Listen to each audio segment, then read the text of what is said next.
Hi friends, మనలో చాలామంది friends మధ్యలో ఉన్నప్పుడు చాలా బాగా మాట్లాడతారు. కానీ స్టేజ్ ఎక్కి నలుగురు ముందు మాట్లాడాలంటే మాత్రం భయపడిపోతారు.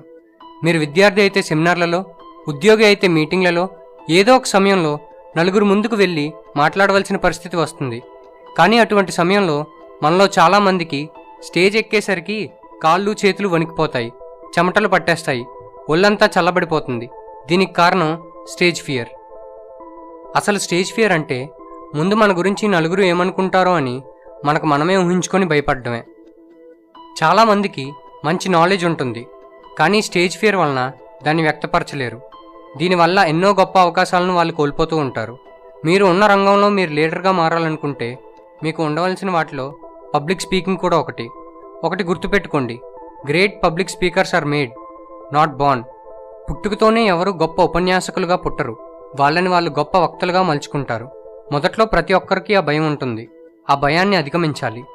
దానికోసం ఇప్పుడు చెప్పబోయే కొన్ని సలహాలతో మీ స్టేజ్ ఫియర్ని పోగొట్టుకోగలరు, ఎక్కడైనా ధైర్యంగా మాట్లాడగలరు.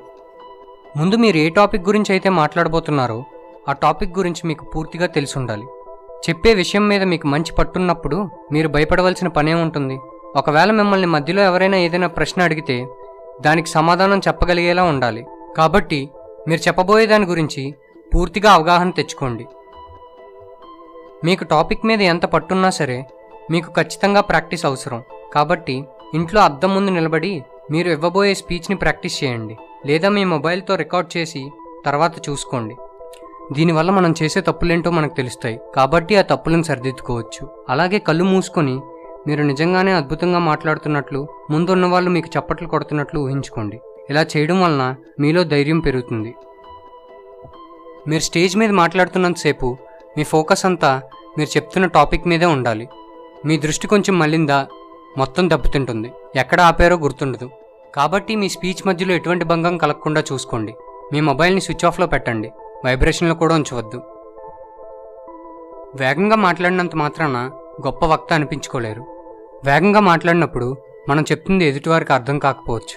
దానివల్ల ఉపయోగం ఏముంటుంది? కంగారుగా మాట్లాడి తప్పులు చేయడం కన్నా నెమ్మదిగా మాట్లాడడం ఉత్తమం. కాబట్టి నెమ్మదిగా మధ్య మధ్యలో గ్యాప్ ఇస్తూ మాట్లాడండి. దీనివల్ల మీకు ఆలోచించుకోవడానికి, అలాగే తర్వాత మాట్లాడబోయే అంశాన్ని గుర్తు తెచ్చుకోవడానికి కూడా సమయం దొరుకుతుంది. మీరు స్పీచ్ ఇవ్వవలసి ఉన్నప్పుడు ముందుగానే ఆ ప్రదేశానికి చేరుకోండి. అక్కడ వాతావరణాన్ని బాగా గమనించి అలవాటు పడండి. అంతేగాని ఆలస్యంగా బయలుదేరి ఆ కంగారులో వెళ్తే ఈ కంగారులో మొత్తం మర్చిపోయే ప్రమాదం ఉంది. కాబట్టి సాధ్యమైనంత ముందుగానే చేరుకోవడానికి ప్రయత్నించండి. మీరు ఇవ్వబోయే స్పీచ్ ఆసక్తికరంగా ఉండేలా చూసుకోండి. మీ స్పీచ్ బోరింగ్గా లేకుండా మధ్య మధ్యలో నవ్వులు పూయించండి. దీనివల్ల ఆడియన్స్ నవ్వుతూ ఉంటే మీకు కూడా టెన్షన్ పోయి ఇంకా సరదాగా స్పీచ్ ఇవ్వగలరు. యూట్యూబ్లో గొప్ప వాళ్ళకి సంబంధించిన ఉపన్యాసాలు ఒకసారి చూడండి. వాళ్ళు ఏ విధంగా మాట్లాడుతున్నారో వాళ్ళ హావభావాలు, కదలికలు గమనించండి. ముఖ్యంగా టెడ్ వీడియోలు చూడండి. టెడ్ అనేది గొప్ప గొప్ప స్పీకర్స్ మాట్లాడే ఒక వేదిక. వాళ్ళ బాడీ లాంగ్వేజ్ని గమనించండి, అవి సాధన చేయండి.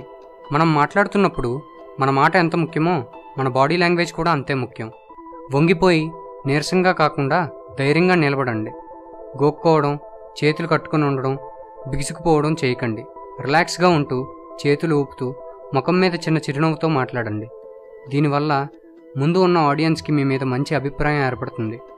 పైన చెప్పిన సలహాలను పాటిస్తూ ప్రాక్టీస్ చేయండి.